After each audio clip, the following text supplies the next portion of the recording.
Long before empires unified laws, currencies, or armies, something far more powerful quietly unified the ancient world. Prices. Not decrees, not borders, not conquest, just the slow, relentless logic of trade. By the time Rome marched its legions across the Mediterranean, merchants had already done something Rome would spend centuries trying to formalize. They had turned a fragmented, violent, multilingual world into a single economic space where goods carried predictable value from one end of the sea to the other. And the people who did it weren't emperors, they were traders. Ancient traders who created global prices. Ancient traders who standardized value.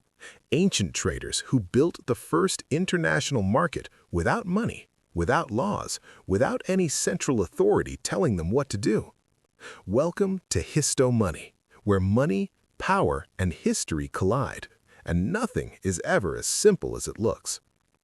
To understand how radical this was, you have to picture the Mediterranean around 1200 years before Christ.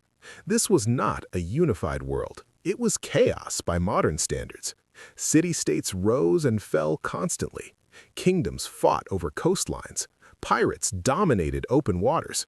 There was no shared legal system, no common currency, no central authority capable of enforcing contracts across borders. Most people never traveled more than a few miles from home, and almost no one trusted outsiders. On paper, this should have made large-scale trade impossible.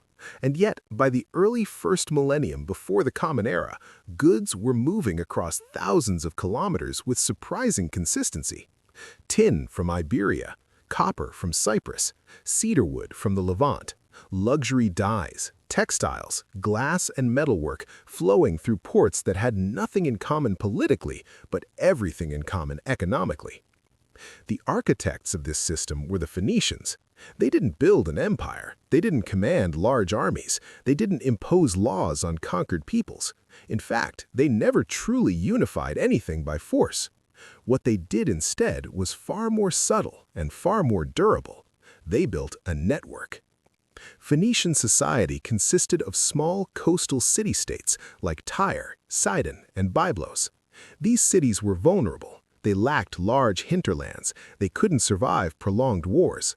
Their security didn't come from walls or legions. It came from ships, relationships, and reputation. If trade failed, they failed. That constraint shaped everything. Because when you don't have power, you have to build trust.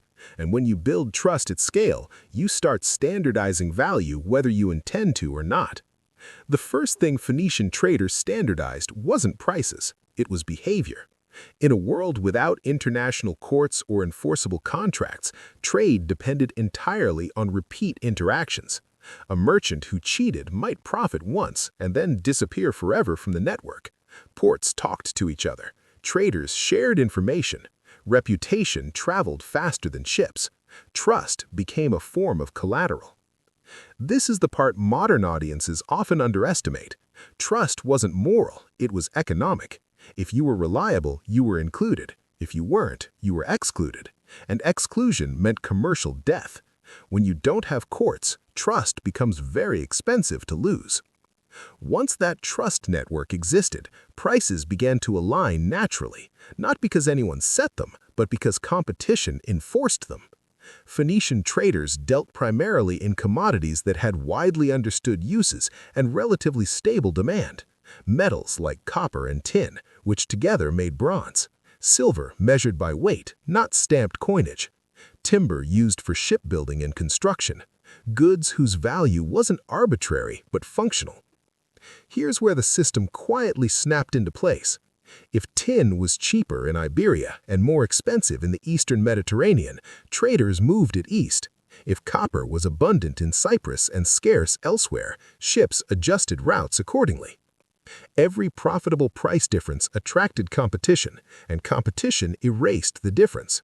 This process, buying where something is cheap and selling where it's expensive, isn't modern finance, it's arbitrage. And arbitrage is older than empires. The more Phoenician traders moved goods, the more price discrepancies collapsed. Over time, a merchant in Carthage couldn't wildly overcharge for copper if competitors knew what copper cost elsewhere. A port couldn't isolate itself economically if ships could simply bypass it. Markets disciplined prices faster than kings ever could. There was no master plan, no governing council of merchants deciding what tin should cost.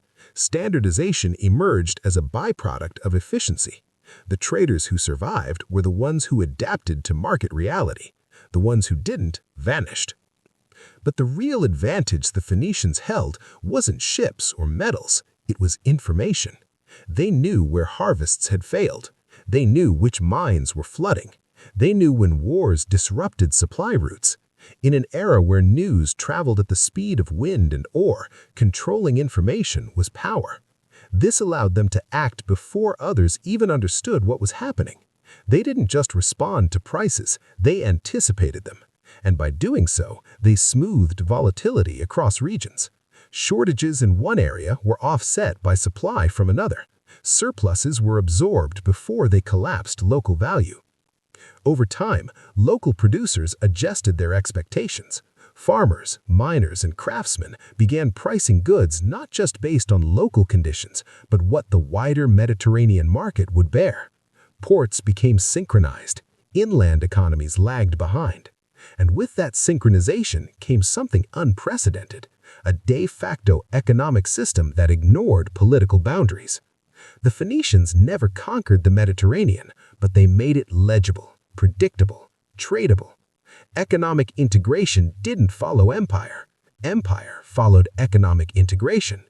That's the part history textbooks often get backwards, and it's also where the story begins to turn. Because once prices stabilize, once markets scale, once value becomes predictable across regions, power takes notice. Once prices began to stabilize across the Mediterranean, something subtle but irreversible happened. Trade stopped being local, value stopped being negotiable in isolation, and markets began operating at a scale that no single city or ruler could fully control. This is where the Phoenician system reached its peak and where it quietly became vulnerable. Standardized prices made trade faster. Faster trade made trade more profitable, and profitable trade attracts attention, not from other merchants, but from states. Because once value becomes predictable, it becomes taxable, and once it becomes taxable, power moves in. Greek city-states were among the first to formalize what Phoenician traders had been doing informally for centuries. They introduced stamped coinage, not to invent value, but to certify it. A coin wasn't a new idea. It was silver by weight, with a political guarantee attached. The market already understood what silver was worth. The state simply placed its seal on it and claimed authority over the exchange. Rome would later perfect this move. The Roman Empire didn't create Mediterranean trade, it inherited it. Ports were already connected, prices were already aligned, supply routes were already mapped. What Rome added was force, legions to secure trade lanes, laws to formalize contracts, and taxes to extract value from a system that merchants had built without imperial permission. This is the great irony of Phoenician success. By making markets efficient, they made them legible. And once markets are legible, they are governable. The Phoenicians never lost because their system failed. They lost because it worked too well. As states moved in, informal trust networks were replaced by formal institutions. Reputation gave way to regulation. Coinage replaced weighed metal.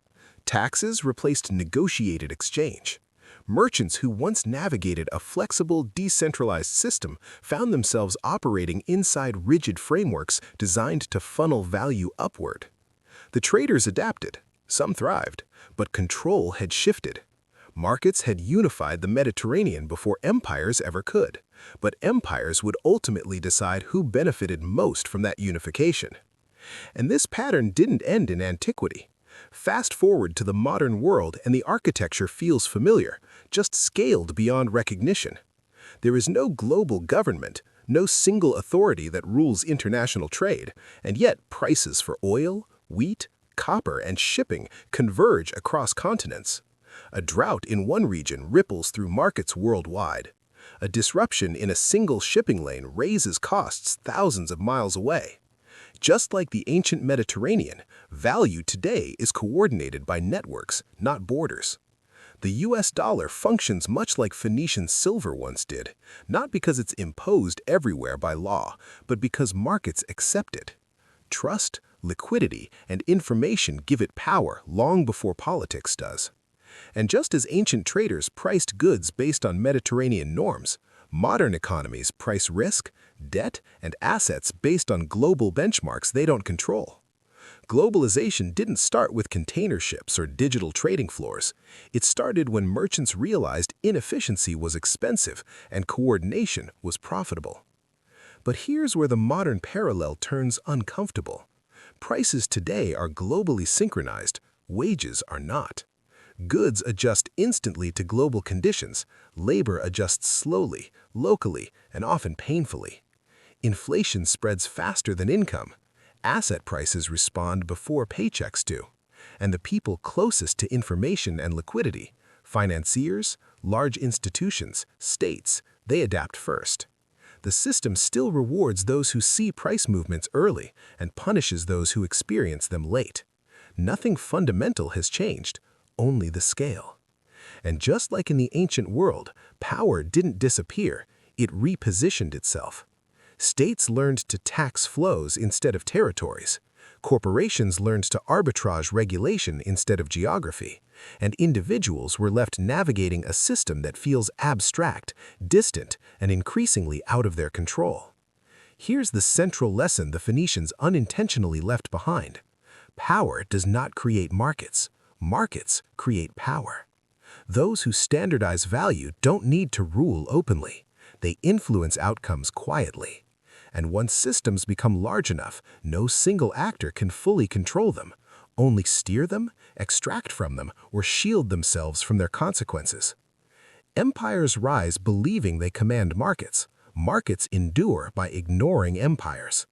This is why economic history isn't just about the past, it's about pattern recognition, because the mechanisms that shaped ancient trade still govern modern finance, just faster, larger, and less visible.